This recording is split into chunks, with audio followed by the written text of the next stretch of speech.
Hola señores, estamos a 16 de abril de 2026 y son las 15:18, 3:18 pm.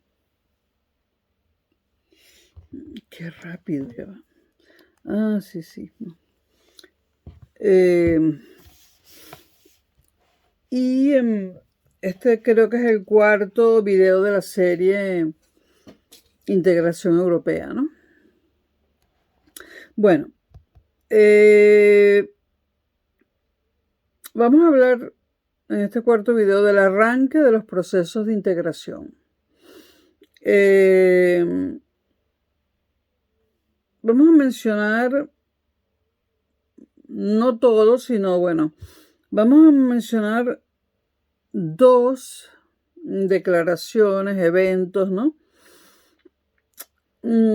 Que tuvieron una importancia,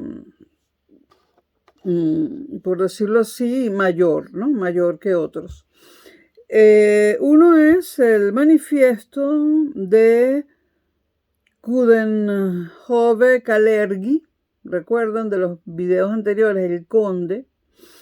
El manifiesto de Coudenhove-Kalergi en 1923, en el periodo de entreguerras.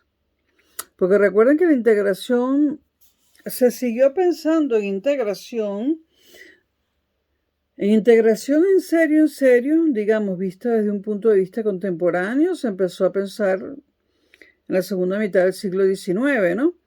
En el 20 hubieron 2 guerras mundiales, pero hubo gente que siguió pensando en eso, ¿no? A pesar de la guerra. Entonces,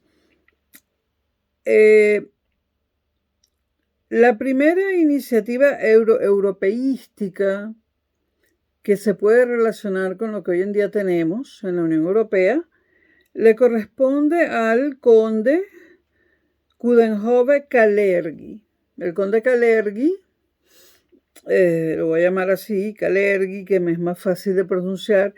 El conde Kalergi en 1923, en entreguerras.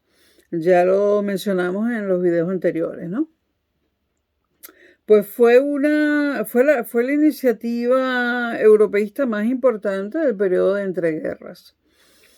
Y del periodo de la segunda posguerra, después de la Segunda Guerra Mundial, quizás el pronunciamiento más importante fue el que hizo Winston Churchill, en la Universidad de Zurich, en Suiza, el 19 de septiembre de 1946. De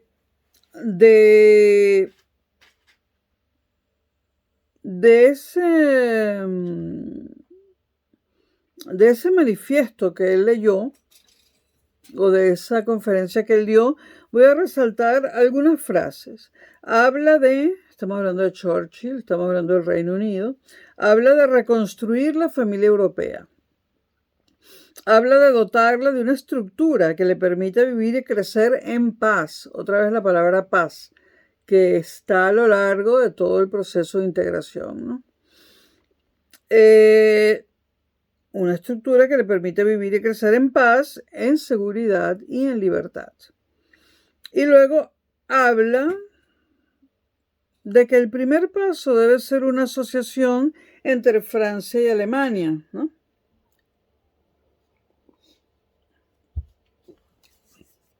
Que ciertamente es asombroso que Churchill piense en que el primer paso debe ser una asociación entre Francia y Alemania, y él mismo lo dice. Quiero decirles algo que les sorprenderá.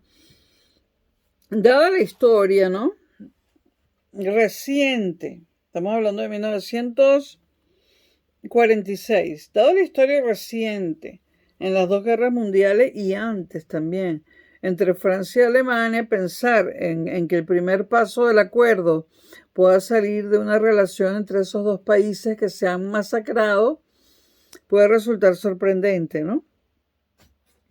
Pero tenía sus razones poderosas Churchill para decir esto, ¿no?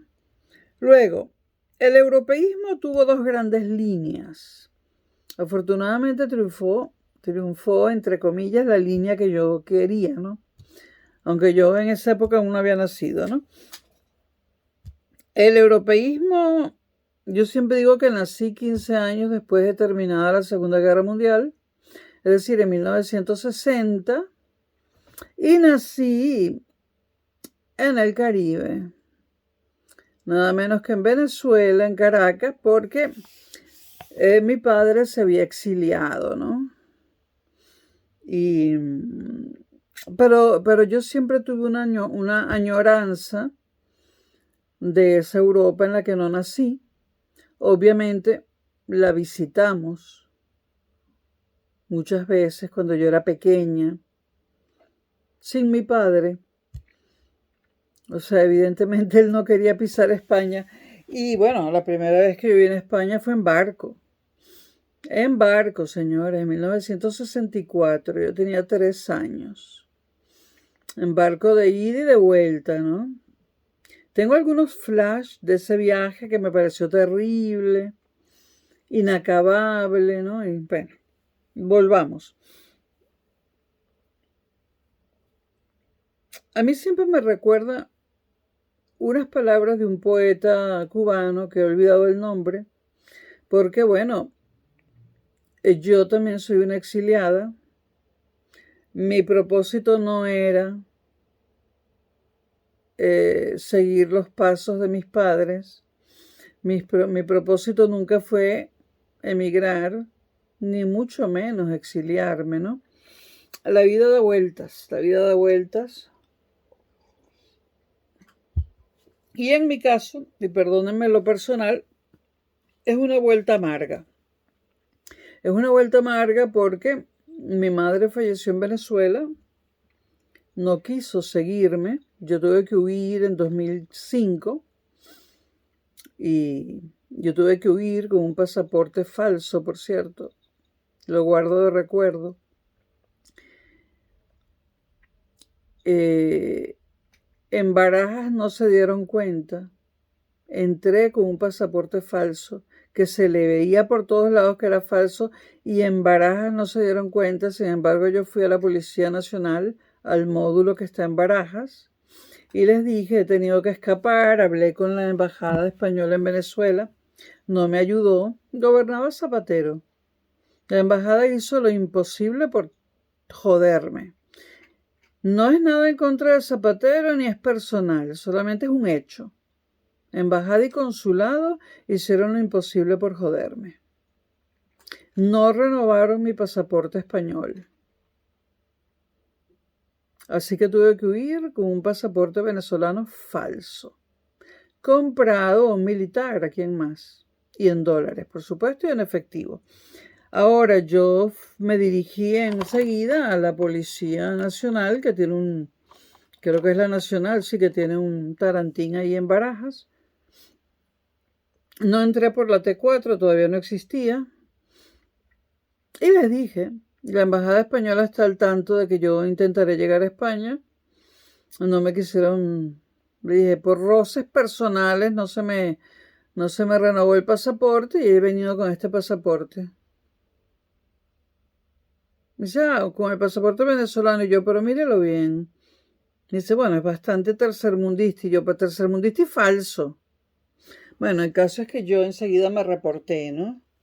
Y bueno, pude aquí poner al día, renovar mis documentos españoles, ¿no? Bueno, salgo de... bueno, pero mi madre no quiso seguirme. No quiso seguirme, entonces ella murió en 2015 en Venezuela y yo moriré seguro en España. Entonces bueno, yo ya he asumido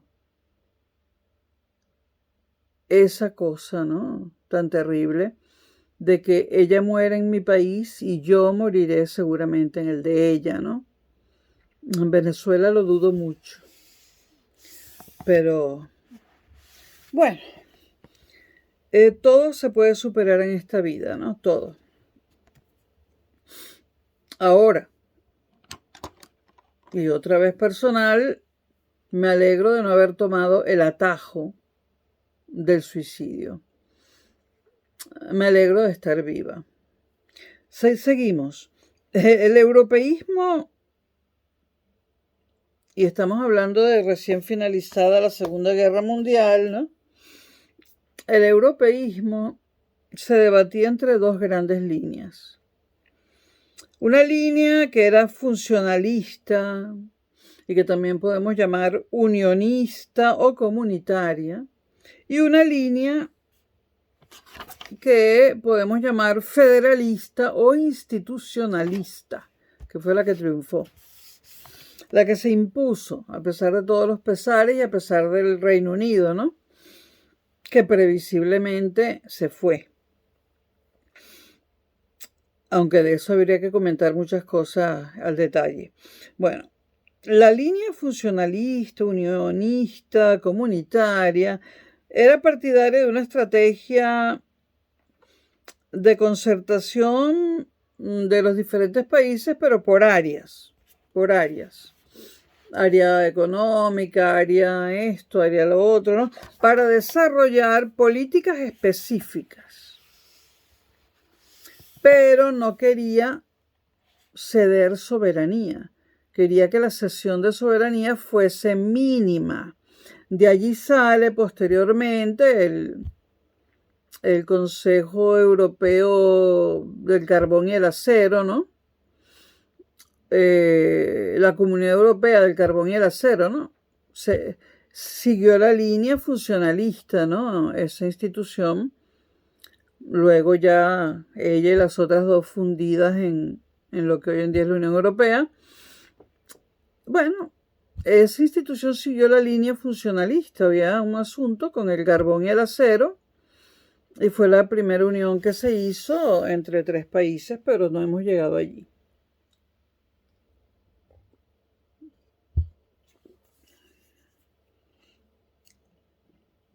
O sí, la verdad es que tengo un problema con las fechas, porque dependiendo si el manual que uno utilice, en este caso estoy hablando de la UNED, Universidad Nacional de Educación a Distancia, si el manual que uno lee es el manual del grado de Economía, que se llama Fundamentos de la Unión Europea, y que me lo sé casi de memoria, hay un enfoque dirigido, por supuesto, a la carrera al grado de Economía, pero también hay discrepancia de un manual que ha sido hecho para el grado de Historia. Que para el grado de Historia hay dos. Este es el más viejo. Y lo han retomado y lo conseguí usado, no se consigue nuevo, ¿no? Pero también hay manuales para el grado de Derecho y para algún otro grado más. Dependiendo del manual, uno puede entender que la orientación cambia, ¿no? Incluso el lenguaje, pero que cambien fechas y nombres es algo un poco extraño, ¿no? Ahora, por ahí tengo un manual que no es de la UNED, es escrito por españoles, es excelente, que leeré después para ver si logro aclarar, porque el manual de Economía, el de Fundamentos de la Unión Europea, que lo leí de cabo a rabo varias veces,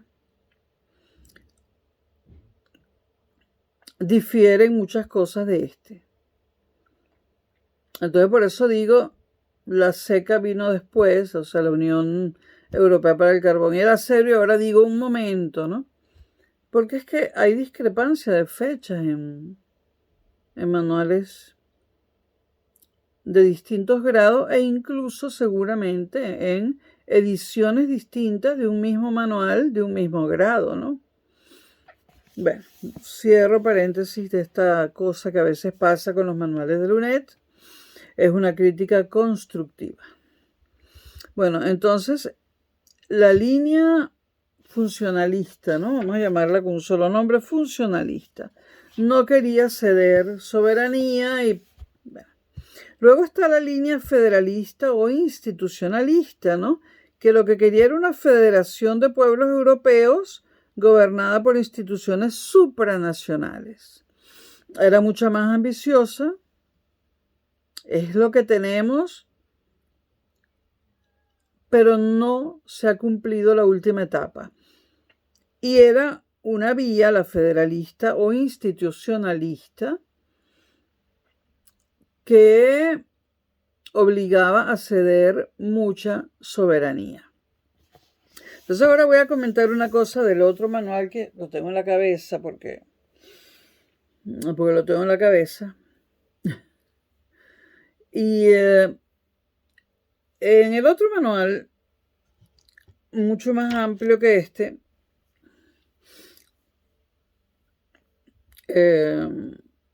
se hablaba, bueno, de las tres instituciones iniciales, ¿no?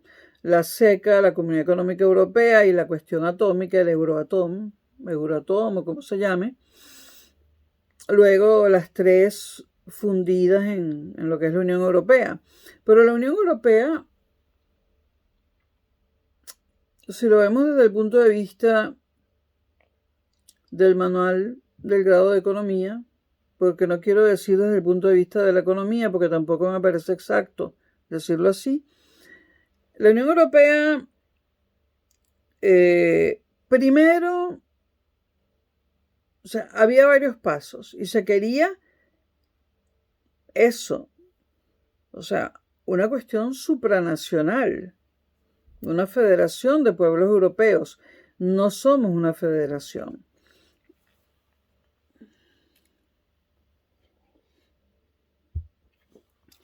Y finalmente, federación no somos, bueno, ya eso sería ceder toda la soberanía. Pero en el manual del grado de economía se habla de los pasos y la dificultad para cada paso, ¿no? Y la dificultad siempre estaba en que los países no querían ceder soberanía, sobre todo el Reino Unido, ¿no? Y también en las fricciones entre Reino Unido y Francia, que fueron bestiales hasta que por fin, y me perdonan la palabra por fin, murió De Gaulle y dejó de ser una piedra en el camino, ¿no? Entonces, primero, ¿qué se hizo en realidad? Y me estoy adelantando mucho, pero me parece interesante, importante. Primero, se hizo la Unión Económica del Carbón y del Acero. 3 países. Francia y Alemania, Churchill no andaba por mal camino, e Italia. Como saben, Alemania e Italia, esto lo digo porque soy ingeniero y de esa rama. Alemania e Italia son los 2 países del mundo, excluyen a los Estados Unidos. O sea, no estoy excluyendo a los Estados Unidos, del mundo. Alemania e Italia son los 2 países del mundo que fabrican las mejores máquinas, herramientas. Máquina herramienta. La máquina herramienta es como un aparato que te construye una pieza entera o un aparato entero. Una máquina herramienta tú la programas. Eso se programaba hace años con tarjetas perforadas, ¿no? Es que eso fue lo que me tocó a mí cuando yo estudié ingeniería. Una máquina de herramienta tú la programas y te construyes solita una lavadora, por ejemplo, o una licuadora. Por dar un ejemplo, ¿no? Los 2 países que fabrican las mejores máquinas, en realidad se llama máquina herramienta. Los 2 países que fabrican las mejores máquinas herramientas son, no sé cómo decirlo en plural, bueno, las mejores máquinas herramientas, vamos a ponerlo así, son Italia y Alemania. Y las mejores son italianas. Entonces, claro, estamos hablando de carbón y acero. No podían dejar fuera Italia. Bueno, entonces, primero se hace una cuestión funcionalista, ¿no? Luego se une eso al Benelux, que era Bélgica, Países Bajos y Luxemburgo. Ahí hay otro problema. En este manual se habla de Bélgica, Holanda y Luxemburgo. Todo el tiempo. pero en el manual del grado de economía se habla de Bélgica, Países Bajos y Luxemburgo. Y se llama Benelux, la B de Bélgica, la NE de Nederland, Países Bajos, y Luxemburgo. Por lo tanto, pienso que el error está en este manual. El Benelux no puede ser Bélgica, como lo dice en este manual, Holanda y Luxemburgo, y siempre ponen Holanda, pero ponen Benelux. Porque si no, no se llamaría Benelux, se llamaría BOLUX. Y además no tiene sentido. Holanda 1 y Holanda 2 son dos provincias de los Países Bajos. En realidad el Benelux es la unión de Bélgica, los Países Bajos y Luxemburgo, esos tres países. En este manual, a los Países Bajos los llaman Holanda. Holanda son dos provincias de los Países Bajos.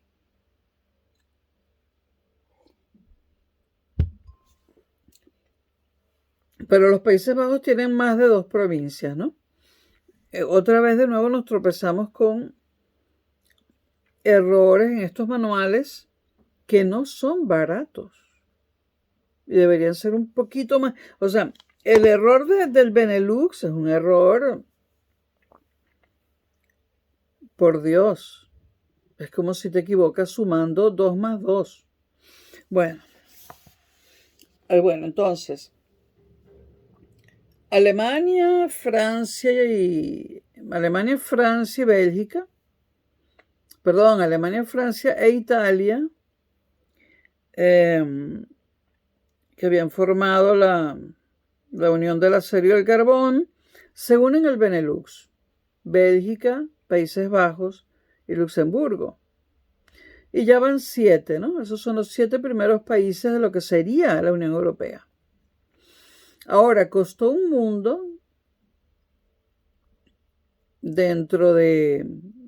sobre todo dentro del Benelux, asumir un arancel cero para comerciar entre ellos 6, y un arancel común para terceros países, ¿no? ¿Por qué tomó un mundo? No tanto por el dinero que se pierde, porque en realidad se gana. Ahora no quiero dar una clase de economía, pero en realidad se gana sin cobrar arancel internamente, ¿no? Entre nosotros. Pero si los países lo quieren ver como cesión de soberanía, las discusiones se hacen eternas, ¿no? Entonces, ¿qué fue lo primero que se hizo? Se comenzó a comerciar. ¿Qué fue lo primero que se hizo en la Unión Europea? Se comenzó a comerciar con arancel cero entre los países miembros. Primer paso. Segundo paso, se estableció un arancel común para terceros países. Esos dos pasos fueron los primeros, por eso tienen gran importancia, pero no los más difíciles en cuestión de soberanía. Tercer paso. El espacio Schengen, o sea, que se pudiera circular libremente, era un concepto que ya existía y se llamaba Schengen, pero costó que la Unión Europea quisiera permitir eso. Entonces, tercer paso, viene la libre circulación de 3 elementos básicos para la economía. Dinero, o sea, capital, trabajadores, mano de obra, ¿no? Y productos y bienes, ¿no? Productos y servicios.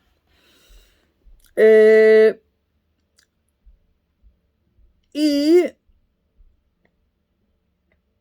con esos 3 pasos surge la unión aduanera,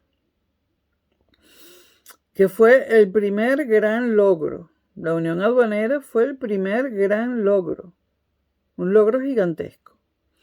Luego empiezan a hablar de la moneda común. Y por supuesto, Reino Unido dijo, yo no me deshago de la libra esterlina. Y bueno, todavía la tiene, ¿no? Aunque entró después, eso fue una gran concesión al Reino Unido, ¿no? Suiza siempre prefirió ser neutral y estar sola, sigue teniendo su franco suizo.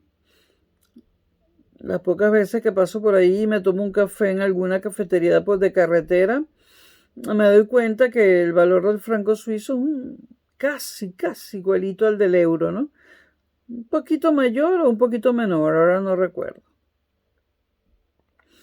El marco, sin embargo, Alemania, que tenía la moneda más fuerte de la Europa continental, dejando de lado Suiza, no armó ningún lío por tener que deshacerse del marco, ¿no? La moneda más fuerte de la Europa continental. Sin embargo, los líos de Reino Unido, que finalmente, bueno, ya sabemos por qué, entre otras razones, porque no se quiso deshacer de la libra esterlina, que por cierto es la moneda más poderosa del mundo. Bueno, porque querían salir y entrar y salir, ¿no? Ellos y sus rollos con el Commonwealth y la Unión Europea. El Commonwealth no se perjudicaba en lo absoluto con la entrada de Reino Unido a la Unión Europea. Pero bueno, de eso hablamos más adelante, ¿no? Bueno, lo de la moneda común costó Dios y su ayuda. Pero es que hasta España, hasta los españoles decían que la peseta no valía un coño, no valía nada. Hasta España decía, pero por Dios no, la peseta no, las pelas. Bueno, y eso que España fue el último país europeo en tener una moneda, que fue la peseta, ¿no? Bueno, pero lo de la soberanía, por ejemplo, poder pasar de un país a otro sin chequeo de pasaporte, ¿no? Y todo eso. Ahora, la unión, el primer gran paso fue la unión aduanera y luego la unión económica y la monetaria, que se tradujeron en una moneda común, el euro, y en una política monetaria común, que la regula el Banco Central Europeo. Y eso deja a los bancos centrales de los demás países, de todos los países, incluyendo, o sea, de todos los países sin política monetaria, que es básicamente la función de un banco central. Entonces, lo que se hizo fue que para que la cosa no doliera tanto, la política monetaria la decide Bruselas, o sea, la decide el Banco Central Europeo, pero solo en cuanto a los billetes. Las monedas, cada país de los 27, ahora son 27, ¿no? Las decide cuántas monedas sacar al mercado, pero hay un tope, ¿no? Un tope mínimo y un tope máximo establecido por la Unión Europea. Lo decide cada país. Entonces, ¿para qué ha quedado el Banco Central Español, por ejemplo? Banco de España, en el caso español se llama Banco de España. Bueno, ha quedado para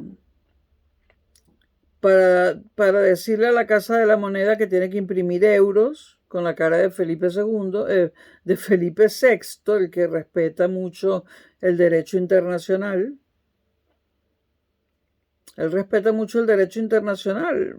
A él no le preocupa el enriquecimiento de uranio, ¿no?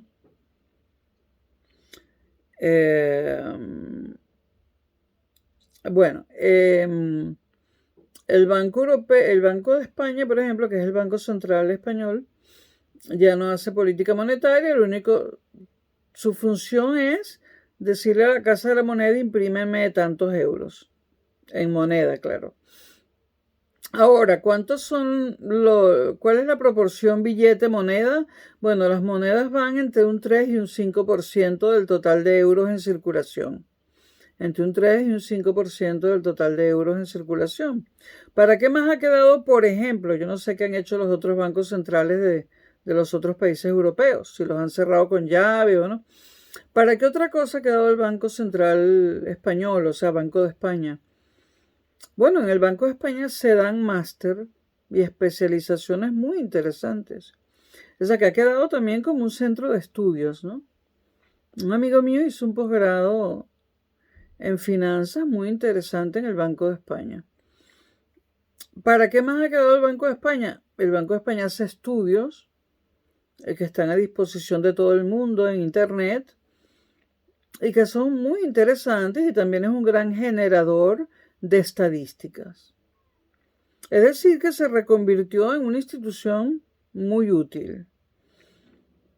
Ahora no sé qué han hecho los otros bancos centrales de los otros países. Si los han cerrado con llave o qué. Entonces, el pasar de una unión aduanera a pasar a una unión económica y monetaria costó Dios y su ayuda. Porque los países decían que no voy a poder hacer la política monetaria, que yo no voy a poder decidir cuánto dinero va a haber en la calle. O sea, no poder hacer tú la política monetaria implica que tú no controlas la tasa de interés de tu moneda, en este caso del euro, que la controla el Banco Central Europeo. Es decir, los 27 países unidos le han dado ese poder al Banco Central Europeo. Entonces, cuando se trata de políticas públicas, ceder una política pública es terrible, ¿no? Porque los países sienten que pierden soberanía y la pierden. Entonces, hasta ahora, la única política pública que se ha perdido, en la que han perdido soberanía, es la política monetaria, porque la hace el Banco Central Europeo. Es el que decide cuánta plata hay en el mercado, cuánta plata circula. Esto, grosso modo, ¿no? Ahora, y bueno, eso hizo que la unión aduanera se convirtiera también en una unión económica. Y asumir el euro hizo que la unión aduanera se convirtiera en una unión económica y monetaria.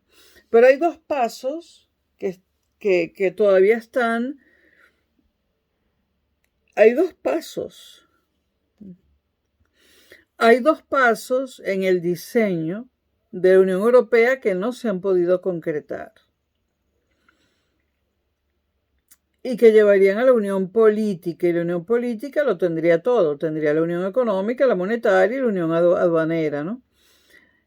Entonces, no se ha podido concretar una constitución europea. Las que han sido redactadas han sido rechazadas por algunos países en referenda o en referendos. Yo creo sinceramente, y lo creen los expertos, que Europa nunca va. Siempre habrá un país, y siempre son más países los que rechazan los proyectos de constitución europea que los que la aprueban, ¿no? No creo que nunca Europa vaya a querer una constitución única. Y luego hay otra cosa que se ha querido hacer, que es una política fiscal europea, es decir, el cobro de impuestos idéntico para toda Europa, ¿no? Idéntico el impuesto sobre la renta, idéntico el IVA, ¿no? Bueno, eso han sido discusiones durante años y años y años, y siempre ha habido más países que han rechazado una política fiscal común que los que la han aceptado. Entonces, está pendiente la política fiscal común, está pendiente la Constitución Europea y está pendiente, nada menos y nada más, y ahora está de moda el tema, las Fuerzas Armadas Europeas. Unas solas Fuerzas Armadas Europeas. No me imagino yo a los países europeos, no en décadas, a lo mejor ni en siglos, renunciando a sus Fuerzas Armadas para tener unas Fuerzas Armadas Europeas. Y en ese caso no podrían los países estar saliendo y entrando, saliendo y entrando como hace Reino Unido, ¿no?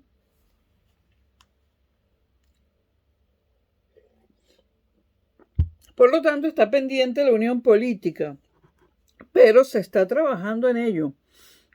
Se sigue discutiendo lo de la política fiscal única, lo de la Constitución y lo del ejército común. Antes de la guerra de Irán y antes de la guerra de Ucrania y antes de todo esto, desde siempre, desde que se acabó la Segunda Guerra Mundial, se está hablando del ejército común. Entonces tenemos pendiente la política fiscal, la Constitución, el ejército común, es decir, la unión política, que sería la unión total, Europa, casi que un solo país. Bueno, perdónenme lo que pasa es que, bueno, lo que pasa es que a veces he tenido que trabajar en estas cosas, en políticas públicas, y además de ingeniero soy administradora, no soy economista, pero sí aprobé 2 años de economía en la UNED porque necesitaba esa información para trabajar. Entonces tomé 20 asignaturas, las que me interesaban y las que no podía estudiar solamente por mi cuenta, ¿no? Las que podía estudiar solamente por mi cuenta yo no las cursé. Bueno, en todo caso es un tema muy interesante ¿no? Bueno, voy a recapitular y perdónenme la huida. Bueno, las discusiones que se forman, que he estado en algunas, sobre el asunto de la soberanía. Bueno, quedamos en que el europeísmo tenía 2 grandes líneas, la funcionalista, que quería ceder poca soberanía y hacer acuerdos puntuales, y la federalista o institucionalista, que quería una federación de pueblos europeos gobernada por instituciones supranacionales, que es más o menos lo que tenemos, ¿no? Y ha sido un logro que muchos de los precursores de la Unión Europea murieron sin verlo, ¿no? Y es triste porque pasaron prácticamente toda su vida tratando de conseguir la Unión Europea. La Unión Europea ha sido un gran logro, la que tenemos. Fue dificilísimo llegar a lo que tenemos. Fue dificilísimo. Ponerse de acuerdo fue, pero no imaginan cuán difícil fue. Por eso es que yo aprecio tanto ese logro de la Unión Europea, aunque no lleguemos a la unión política, que no estoy muy segura yo tampoco si me parece correcta, ¿no? O sea, si la quiero. Y en cuanto a la política fiscal, bueno, ahí hay muchos problemas, ¿no? Porque no todos los países ingresan lo mismo. Es difícil una política fiscal común, muy difícil hacer eso, ¿no? Ahora, hay otras políticas públicas que parcialmente también las ha controlado, se ha apoderado Europa de ellas. La política educativa. El plan Bolonia. El plan Bolonia ha sido ceder soberanía en política educativa. El llevar los grados a 4 años y todo lo que el plan Bolonia implica ha sido una cesión en política educativa. O sea, se ha cedido la política monetaria y, en cierto modo, la política educativa. Por lo menos a nivel universitario. Se ha cedido en política educativa, se ha cedido esa política a nivel universitario a Bruselas, pero no se ha cedido la política educativa a nivel de primaria, secundaria y bachillerato, lo cual es un poco asombroso, ¿no? Pero bueno, así somos. Bueno, entonces, las vías políticas del europeísmo. Hubo 6 organizaciones no gubernamentales que surgieron después de la Segunda Guerra Mundial y que, digamos, fueron las precursoras de la Unión Europea. La primera, bueno, no, el orden no importa. Digo, la primera que voy a mencionar es la Unión Europea de Federalistas. Evidentemente, esta quiere el camino federalista, ¿no? El camino de la unión, el camino de cesar soberanía. A esta solo la voy a mencionar, no voy a mencionar todo de todas porque sería muy largo el video. Luego, o sea, está 6 organizaciones no gubernamentales, 6 ONGs. La Unión Europea de Federalistas.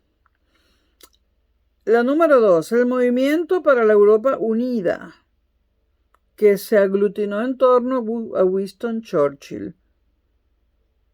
Obviamente esta ha sido funcionalista, ¿no? La tercera ONG, la Liga Europea de Cooperación Económica. La cuarta, los nuevos equipos internacionales. Esta voy a comentarla porque fue impulsada por la democracia cristiana europea. Es decir, que esta es una ONG con una ideología política, la demócrata cristiana. Y además, bueno,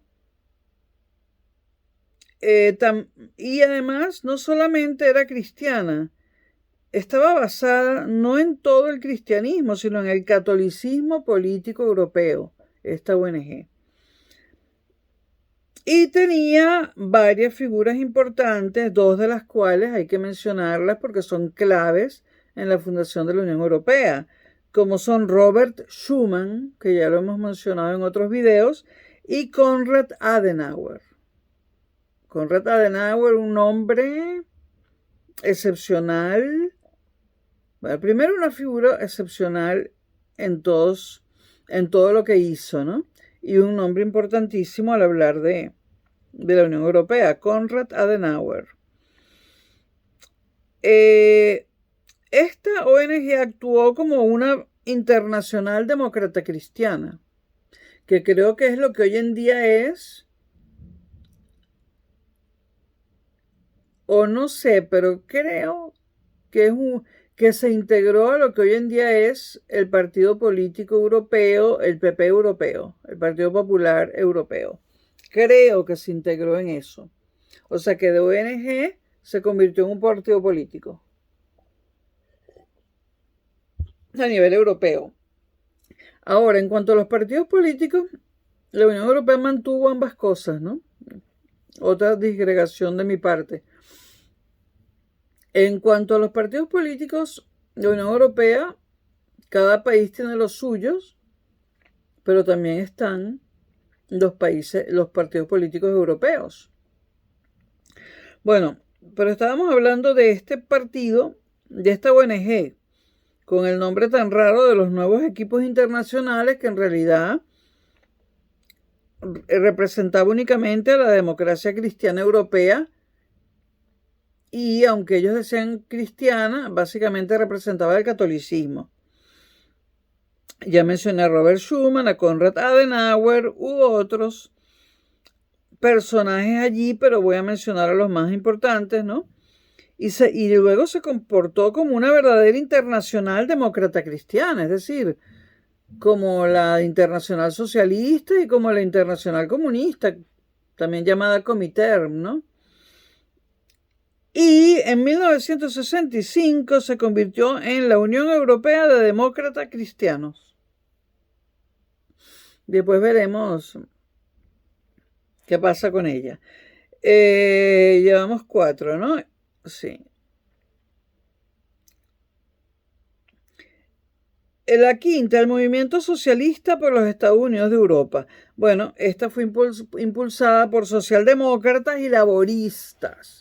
Laboristas, evidentemente los británicos, ¿no? Y tenía como bandera el estado de bienestar. Y en sexto lugar estaba la Unión Parlamentaria Europea, creada por iniciativa del conde, el conde Kalergi. Entonces, esas 6 ONGs tenemos. 2 de ellas tienen un sesgo idealista, ideológico, ¿no? La Demócrata Cristiana y la Socialdemócrata.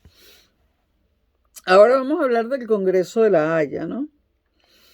Entonces, estas 6 ONGs buscaron rápidamente establecer mecanismos de colaboración, porque aisladas no iban a hacer nada. Entonces se abrió una primera fase para esto que se llamó etapa de los congresos. Etapa de los congresos con miras a una construcción supranacional. Ahora, para ello era necesario que el disperso europeísmo uniese sus fuerzas, ¿no? Y esta empresa dificilísima la asumió Duncan Sandys. Entonces, en la conferencia de París, el 17 de noviembre de 1947, 4 de las ONGs, y voy a nombrar cuáles son, la Liga Europea de Cooperación Económica, la Unión Europea de Federalistas,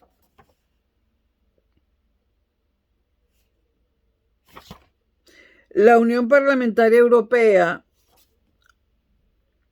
y el Movimiento para la Europa Unida, esas 4 ONGs aportaron todos sus efectivos, sus miembros, a los comités de coordinación de los movimientos para la unidad europea.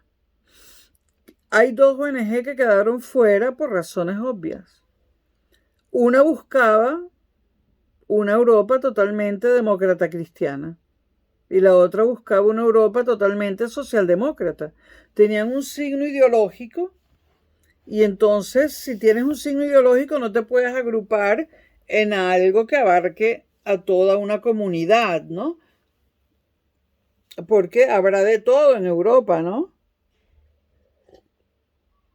Desde la ultraizquierda hasta la ultraderecha, pasando por la democracia cristiana y la socialdemocracia, que están por allí en el medio, ¿no? Bueno, ahora, estas 4 ONGs que aportaron todos sus miembros a la que ahora se va a llamar Comité de Coordinación de los Movimientos para la Unión Europea, se reunieron en el Congreso de Montreux, es en francés, Montreux, me perdonan mi francés, en agosto de 1947 y fueron presididas por Sandys, el que se arrogó la misión dificilísima de que esas 6 ONGs colaborasen entre sí, pero hay 2 que se le fueron, ¿no? La demócrata cristiana y la socialdemócrata. Eso no quiere decir que esas ideologías desaparecieron, sino que tú no puedes hacer un proyecto general para, digamos, para el mundo entero bajo un solo signo ideológico, ¿no? Bueno,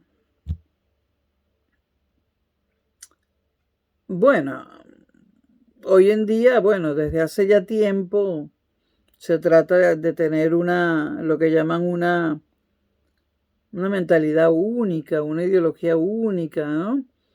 Que supuestamente es el neoliberalismo, ¿no? Pero bueno, dejemos eso de lado, ¿no? Entonces se reúnen, el Congreso de Montreux lo preside Sandys, y luego se vuelven a reunir en París el 11 de noviembre del 47, primero en agosto, y luego en París, primero en Montreux en agosto y luego en París el 11 de noviembre de 1947. Y allí se funden esas 4 ONGs que ya habían creado un comité de coordinación de los movimientos, se funden en el Comité Internacional para la Unidad Europea. Comité Internacional para la Unidad Europea. Ya no son ONGs, ahora son un comité. Ahora, las iniciativas de ese comité se concretaron en el Congreso de Europa. Esta fue una organización dirigida por Rettinger y se reunió en La Haya entre el 7 y 11 de mayo del 48. Su finalidad, sobre todo, era debatir el modelo de unidad continental. No me voy a detener en todo el debate, ¿no? Solo algunas consideraciones que considero importantes, valga la redundancia, ¿no? Las sesiones de ese congreso, reunido entre el 7 y el 11 de mayo del 48, pusieron de relieve las diferencias entre los federalistas y los funcionalistas, ¿no?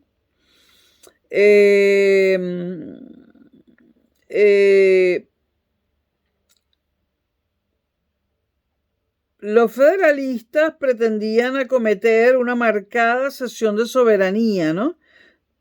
En beneficio de organismos supranacionales, ¿no? Como la Asamblea de Europa,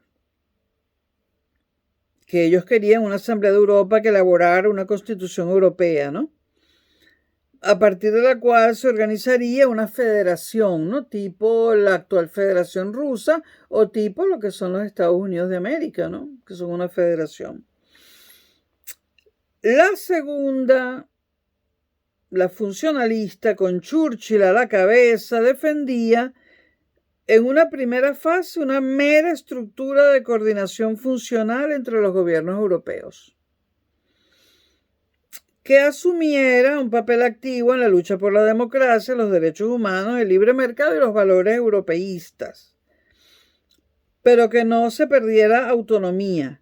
Es decir, puro discurso esto de Churchill. Aquí no había sustancia, no había nada, ¿no? Opinión personal. Bueno, se elaboraron 3 comisiones en ese congreso. Una económica, una cultural y una política. La comisión política fue presidida por el ex jefe de gobierno francés Paul Ramadier y fue la más importante, ¿no? Ahora, sus propuestas recogieron los puntos de vista funcionalistas y dejaron un poco de lado a los federalistas. No quiero alargar más el comentario sobre esto, ¿no? En un principio, digamos, los funcionalistas llevaban la batuta. Ahora, esto era la comisión política. En la comisión de economía, presidida por Van Zeeland, hubo más unanimidad a la hora de defender la cooperación y el libre mercado con supresión de derechos aduaneros y libre convertibilidad monetaria, ¿no? Y además libertad de circulación de trabajadores. Ok, hemos comentado la política y la económica. Ahora, el documento decía al final: ha llegado la hora para las naciones de Europa de transferir algunos de sus derechos soberanos para ejercerlos de ahora en adelante en común, con el objeto de coordinar y desarrollar sus recursos. Bueno, voy a dejar para otro video lo que fue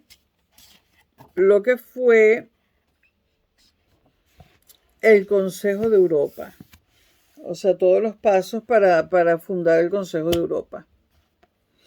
Nos vemos pronto. He estado muy dispersa en este video. Espero que me disculpen.